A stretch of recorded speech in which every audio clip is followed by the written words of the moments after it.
En esta sección veremos el sistema de protección jurisdiccional de los derechos humanos.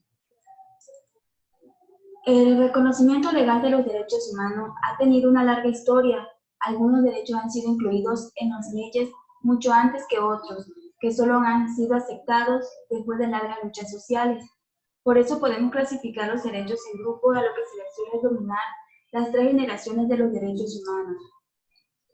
Estas son las siguientes: derecho de primera generación, derecho de segunda generación, derecho de tercera generación y una más que están en discusión por anexar, que es el derecho de cuarta generación. Para empezar, veremos cuáles son los derechos de primera generación.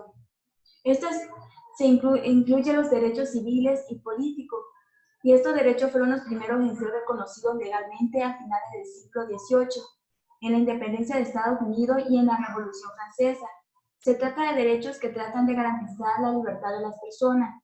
Su función principal consiste en limitar la intervención del poder en la vida privada de las personas, así como garantizar la participación de todos en los asuntos públicos. Los derechos civiles más importantes son el derecho a la vida, el derecho a la libertad ideológica y religiosa, el derecho a la libre expresión o el derecho a la propiedad. Algunos derechos políticos fundamentales son el derecho al voto, el derecho a la huelga, el derecho a la propiedad, el derecho a asociarse libremente para formar un partido político o un sindicato, entre otros. Con respecto a la segunda generación, esta recoge los derechos económicos, sociales y culturales, y estos derechos fueron incorporados poco a poco en las legislaciones a finales del siglo XIX y durante el siglo XX. Estas tratan de fomentar la igualdad real entre las personas, ofreciendo a todos las mismas oportunidades para que puedan desarrollar una vida digna.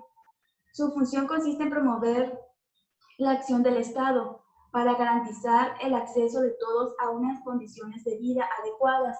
Algunos derechos de segunda generación son el derecho a la educación, el derecho a la salud, el derecho al trabajo, el derecho a una vivienda digna, entre otros. En la siguiente es la tercera generación de derechos. Ha ido incorporándose a las leyes a finales del siglo XX y comienzo del siglo XXI. Pretende fomentar la solidaridad entre los pueblos y de personas de todo el mundo. Su función es la de promover unas relaciones pacíficas y constructivas que nos permitan afrontar nuevos retos a lo que se enfrenta la humanidad. Entre los derechos de tercera generación podemos destacar lo siguiente: el derecho a la paz, el derecho al desarrollo, el derecho a un medio ambiente limpio que todos podamos disfrutar. Con respecto a la siguiente clasificación que están por anexar y está en discusión para anexarse, es el derecho de cuarta generación. Pues a la tradicional clasificación de los derechos humanos en tres generaciones, algunos autores añaden una cuarta, pero esta incluiría derechos que no se pueden ubicar en la tercera, pero también reivindicaciones futuras de derechos de primera y segunda generación, así como nuevos derechos, especialmente en relación con el desarrollo tecnológico y las tecnologías de la información y comunicación y el ciberespacio. En esta podemos considerar los derechos civiles y políticos reconocidos tras la Revolución Francesa de 1789 como derechos de primera generación, los derechos sociales reconocidos a lo largo del siglo XIX como conquista del movimiento obrero, como derechos de segunda generación y como derecho de tercera generación desarrollado tras las guerras mundiales, el derecho a la paz, a la autodeterminación o a un medio natural sano. Los derechos humanos de cuarta generación, desarrollados a fines del siglo XX y principios del XXI, protegen el acceso a las nuevas tecnologías de la ciudadanía.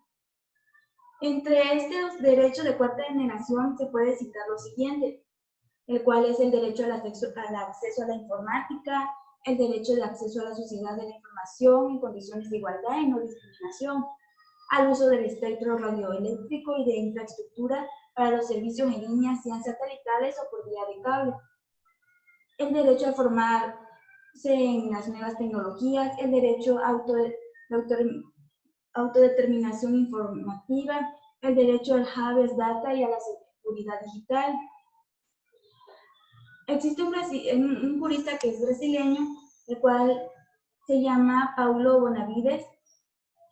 Este menciona que los derechos de la cuarta generación son el derecho a la democracia, el derecho a la información y el derecho al pluralismo. Y de estos derechos depende la concentración de la sociedad y el futuro. Bonavides subraya una dimensión plural de los derechos de cuarta generación y afirma que estos derechos constituyen la cúspide de un proyecto de ciudadanía que tiene los derechos humanos como su pilar. Entrando de lleno al sistema normativo mexicano, estos se dividen en tres partes, lo que es jerarquía, ámbito material de validez y ámbito espacial de validez.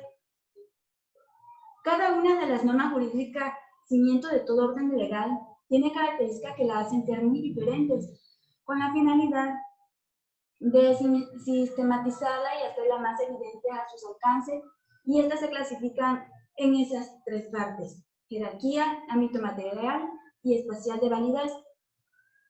Con respecto a la jerarquía, estas son las normas jurídicas que no tienen forzosamente el mismo rango ni categoría, y algunas son superiores y otras son inferiores.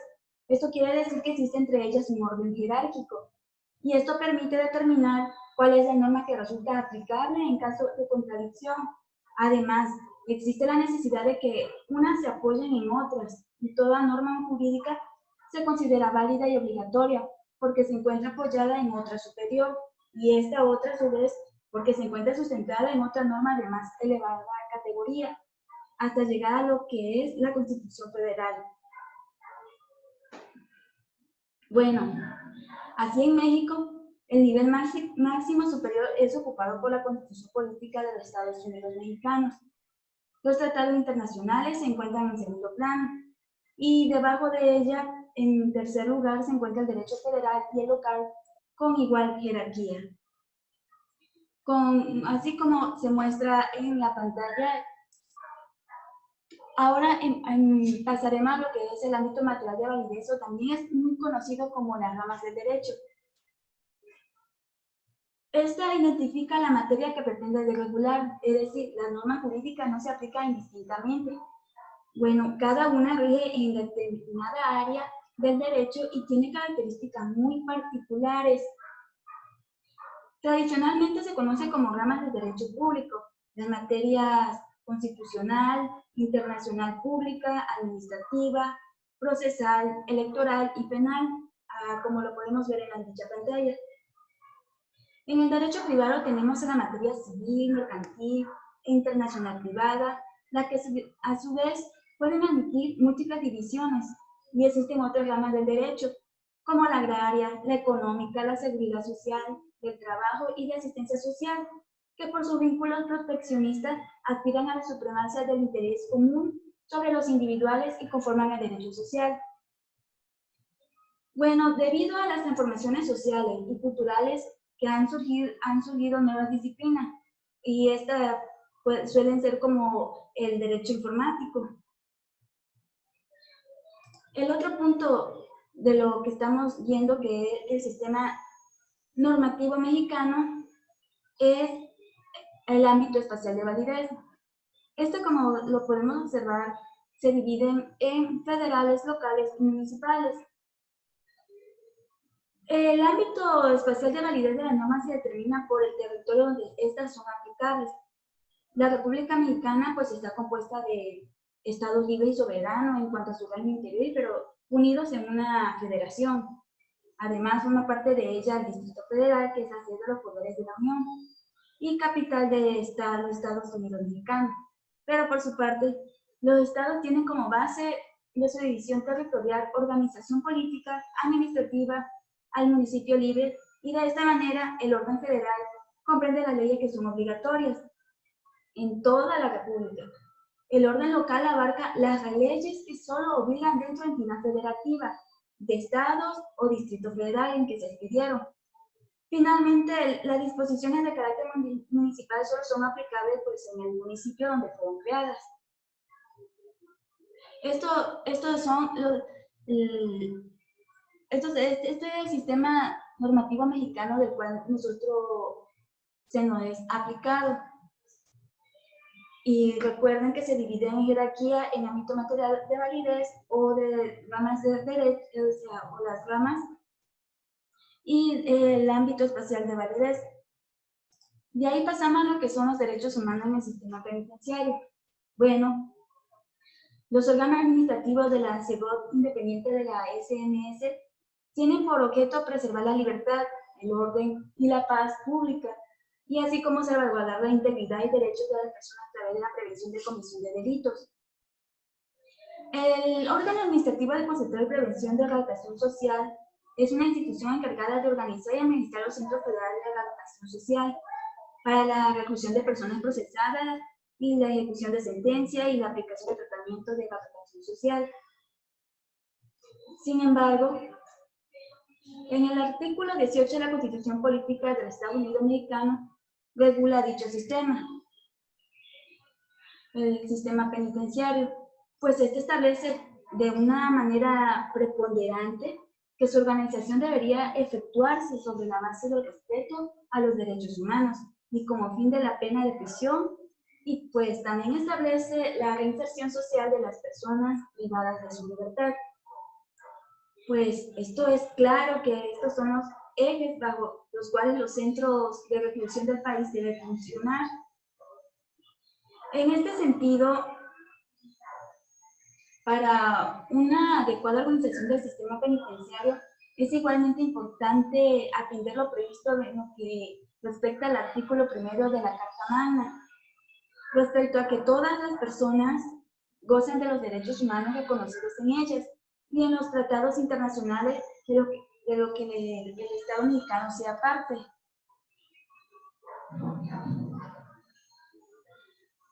Esto incluye a las personas procesadas y también o sentenciadas que se encuentren en prisión.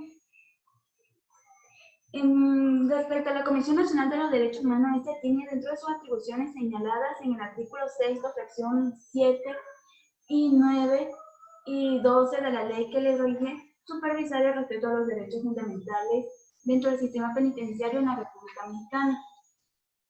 Y así también tiene como el impulsar la observancia de los derechos humanos y formular programas proponiendo acciones en coordinación con las dependencias competentes que impulsen el cumplimiento del territorio nacional de los tratados, convenciones, acuerdos internacionales firmados y ratificados por México en materia de derechos humanos.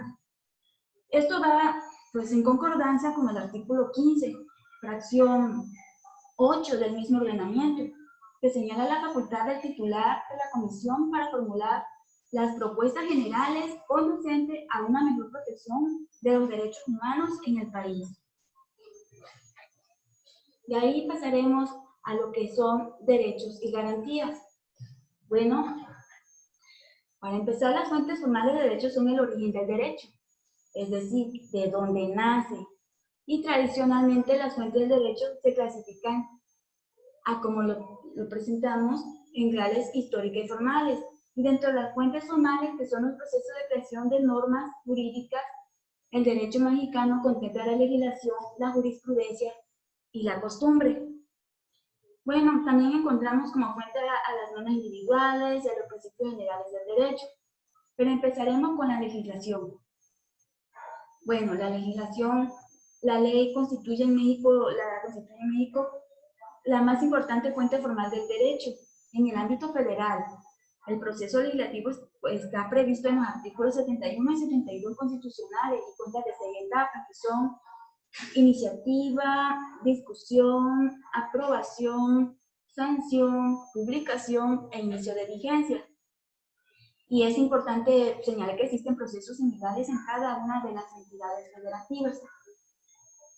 Bueno, en el segundo, que es la jurisprudencia de las fuentes formales del derecho, que son, bueno, estas son un conjunto de principios establecidos en la resolución de determinados tribunales, al interpretar las leyes o al definir los casos no previstos en ellas. Los jueces y los tribunales están obligados a resolver de una o de otra forma los asuntos sometidos a su conocimiento, pero a veces es preciso averiguar el sentido que el legislador le quiso dar.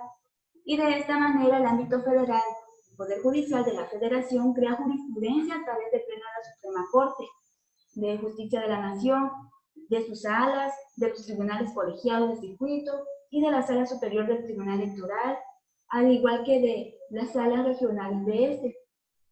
Existen otros tribunales, también pueden emitir jurisprudencia en sus respectivos ámbitos, ya de su competencia. Por ejemplo, tenemos el Tribunal Federal de Justicia Fiscal, el Tribunal Administrativa, el Tribunal Superior Agrario, la Junta Federal de Conciliación y Arbitraje y los Tribunales Superiores de Justicia de algunas entidades federativas. Bueno, pasando a lo que es la costumbre, que es otra que forma parte de las fuentes formales de derecho. Pues este es el procedimiento, como su nombre lo menciona, consuetudinario de creación del derecho. Se trata de normas jurídicas que no están escritas y son impuestas por el uso. Esto quiere decir que a través de la reiteración constante de una conducta de los hombres. Bueno, la legislación mexicana en algunos casos admite la costumbre a falta de ley u otra disposición expresa, ya que contra la observancia de la ley no puede alegarse desuso, costumbre o práctica en contrario. Bueno, la costumbre está prevista en algunos ordenamientos tales como el Código de Comercio, diversos códigos civiles, la Ley General de Títulos y Operaciones de Crédito y la Ley Federal de Trabajo. Con respecto a las normas individualizadas, esta se crea para aplicarse en forma individual a una persona o un grupo de personas claramente definido. Entre ellas podemos mencionar las sentencias judiciales, lo que son los contratos, las resoluciones administrativas y los testamentos. Y pueden ser creadas inclusive por particulares, como por ejemplo los contratos, que sin embargo en este caso solo obligan a quienes expresamente los executan. Con respecto a los principios generales del derecho, pues son verdades jurídicas notorias, son indiscutibles, de carácter general y creadas mediante procedimiento jurídico filosófico de generalización. Bueno, estas constituyen una fuente supletoria de la ley que permite a los juzgadores resolver las controversias frente a lagunas u omisiones de estas. Algunas veces es obligatorio recurrir a ellos según se advierte el contenido último del artículo 14 de nuestra Constitución, que dice que en los juicios de orden civil la sentencia definitiva debería ser conforme a la letra o a la interpretación jurídica de la ley, y que a falta de esta se fundará en los principios generales del derecho. En México no existe un listado expreso de principios generales del derecho, porque su número varía constantemente debido al perfeccionamiento de que son objetos. Bueno, y así queda a criterio del juzgador determinarlos o deducirlos siempre y cuando no se armonicen o estén en contradicción con el conjunto de normas legales cuyas lagunas o omisiones han de llenarse con la aplicación de dichos principios. Bueno, basado respecto a esta, los derechos públicos subjetivos que otorga la Constitución Política del Estados Unidos Mexicano a los individuos y que el Estado debe reconocer y respetar, las garantías otorgadas por la Carta Magna deben clasificarse desde el punto de vista doctrinal, individuales y sociales, pero a su vez las garantías individuales pueden dividirse en garantías de igualdad, de libertad y de seguridad jurídica. Esto nos da la siguiente clasificación de las garantías. Bueno, como pueden observar, empezaremos con lo que es las garantías de igualdad. ¿Cuáles son esas? Bueno, esas tienen por objeto evitar privilegios y otorgan a todos los individuos los mismos derechos. Y están contenidas fundamentalmente en artículo 1 y segundo, y en el apartado B, cuarto y quinto, primer párrafo, 12 y 13 y 31, fracción cuarta, y en lo que señala el alcance de la protección de las garantías, los derechos indígenas, la igualdad del varón y la mujer ante la ley, el libre ejercicio de cualquier profesión, comercio, industria, y a todas las personas, siempre que no sean contrarios a la ley, la omisión del título de nobleza, la prohibición de leyes o tribunales especiales, y la equidad en el pago de los impuestos. Bueno, y ahora pasaremos que cuáles son las garantías de libertad. Bueno, que permiten la autodeterminación de las personas, situación que el Estado debe respetar. Y esta la tenemos en nuestra Constitución en los artículos primero, segundo párrafo y segundo apartado A, tercero, cuarto, segundo párrafo, y quinto, sexto y séptimo, noveno, en el décimo, también se encuentra el onceavo, el 15, el 24 y el 28, que individualmente aluden en lo fundamental a la provisión de la esclavitud, a la libertad de procreación, a la libertad de educación, a la libertad de trabajo y a la libertad de pensamiento, de imprenta, de asociación, de posesión y portación de armas en el domicilio, de tránsito, a la provisión de extraditar reos políticos, a la libertad de concurrencia en el mercado y a la libertad de culto, y así sucesivamente. Conforme a la garantía de seguridad pública, esta prácticamente se refiere a determinado procedimiento a lo que debe apegarse el poder público cuando sus actos pretendan afectar a los gobernados. Y esta la tenemos en nuestra Constitución, en los artículos 8, 14, en el 16, en el 17, en el 18, 19, 20, 21, 22 y 23.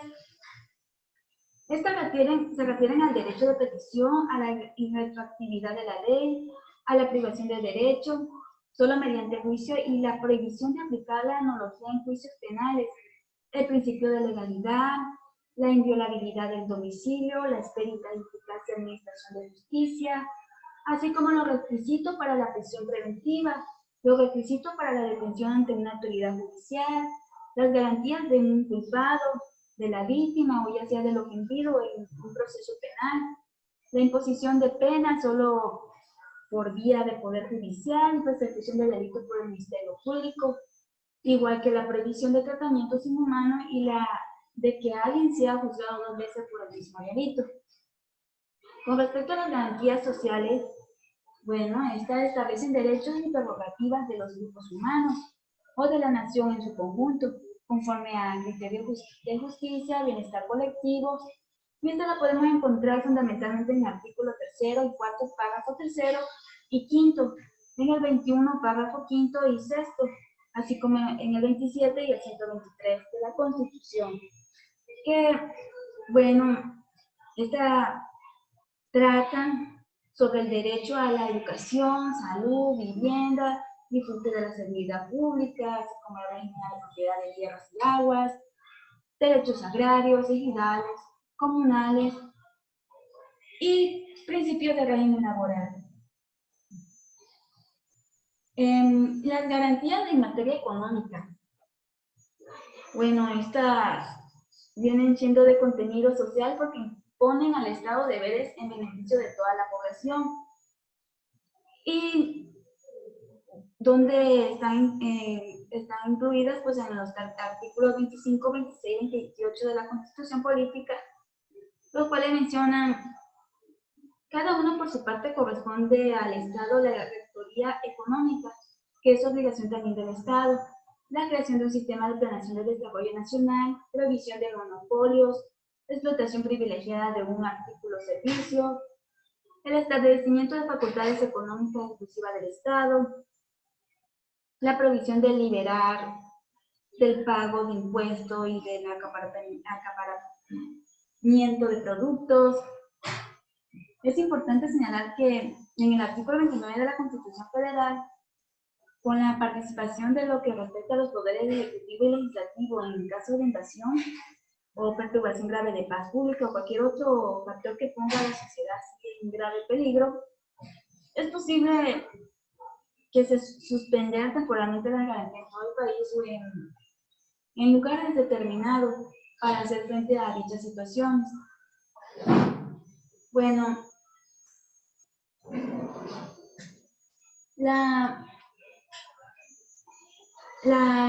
protección de los derechos humanos a través del sistema jurisdiccional en nuestro país cuenta con una amplia tradición, dada a una existencia de un instrumento jurídico que históricamente ha tenido una gran influencia en el sistema jurídico mexicano, y ese es el juicio de amparo.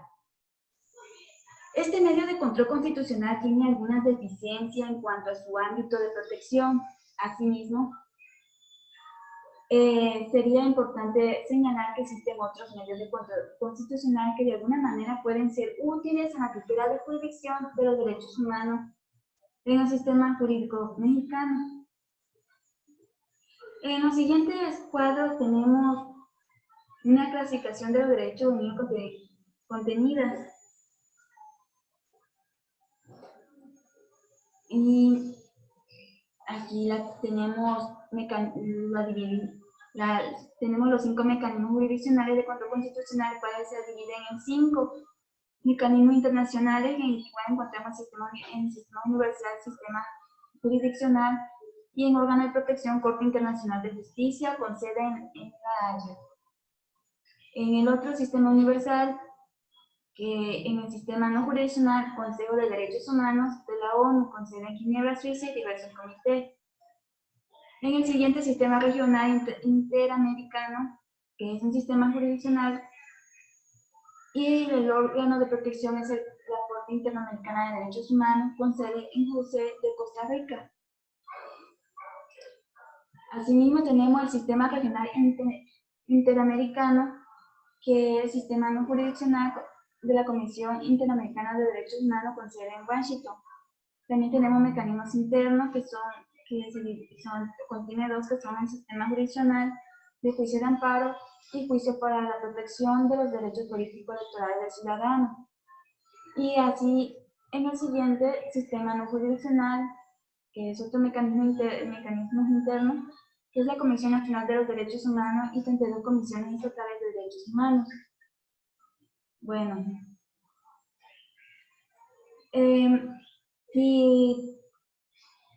si logran apreciar de esta forma que los derechos civiles se protegen mediante el juicio de amparo, los derechos políticos a través del juicio para la protección de los derechos políticos electorales del ciudadano, pero los derechos económicos, sociales, culturales y ambientales carecen de un mecanismo integral de protección.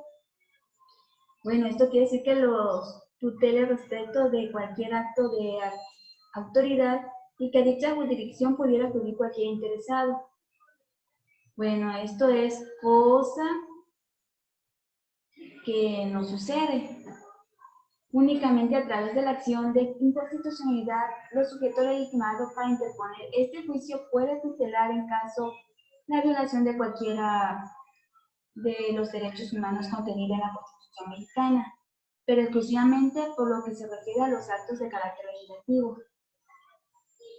Pero hablaremos brevemente de algunos de estos procedimientos jurisdiccionales a efecto de identificar su utilidad en la tutela de derechos humanos en nuestro país. Bueno, empecemos por el juicio de amparo, para entender que el único medio constitucional con que contaba el sistema jurídico de nuestro país era el juicio de amparo, pero a partir de la vigencia de la Constitución de 1857 hasta el año de 1994, es el célebre juicio de amparo. Y por esta razón es conveniente realizar un breve análisis de las características del juicio de amparo mexicano como sistema de control constitucional. Bueno, la competencia para conocer de los juicios de amparo se confiere en el artículo 103 constitucional. a los tribunales de la Federación, es decir, al Poder Judicial Federal a través de los juzgados de distritos, tribunales unitarios y colegiados de circuito y Suprema Corte de Justicia de la Nación, y en seccionales caso a otros órganos jurisdiccionales. El juicio de amparo mexicano está concebido como medio de control de las normas constitucionales que bueno, primero consagran derechos humanos o derechos subjetivos públicos. En artículo 103 constitucional, fracción 1. 2. Delimita la autonomía de las competencias de entidades con relación a la federación y así viceversa. Esta lo podemos encontrar en la fracción 2 y tercera del artículo 103 constitucional. El control de la constitucionalidad de los actos de autoridad se ventila a instancia de la parte que ha sufrido afectación, haciéndolo en forma de acción. Los efectos de la resolución de juicio de amparo solo alcanzan a la parte que dio inicio al juicio, incluso tratándose de amparo contra leyes. Entonces, el juicio de amparo mexicano reúne las características generales de todo medio de control constitucional por vía jurisdiccional.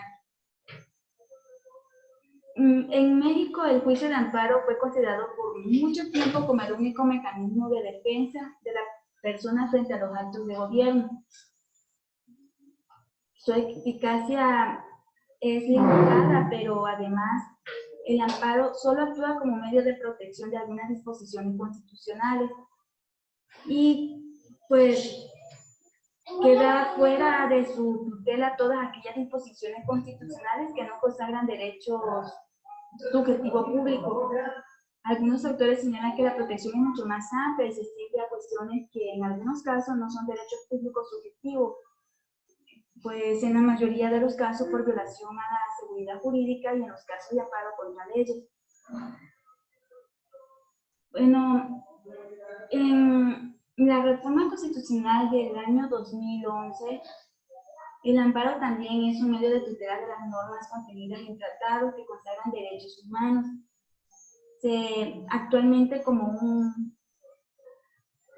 Actúa actualmente como un medio de control de convencionalidad, conforme lo disponen los artículos 103 y 107 de la Constitución y del juicio de amparo. Bueno,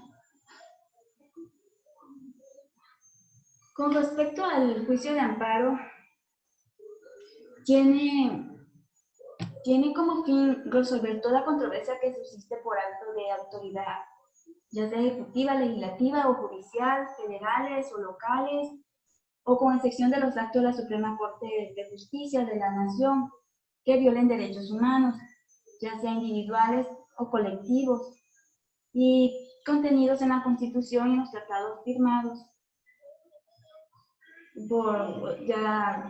firmados por nuestro país. También tienen la función de dirimir controversias competenciales entre autoridades federales y locales de la entidad.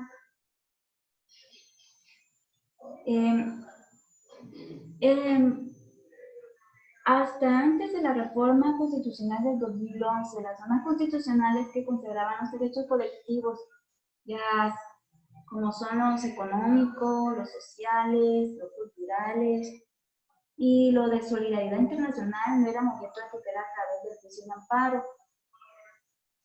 Pero en esto tenían unas deficiencias que en la práctica muestra el juicio de amparo como un único medio real de control constitucional.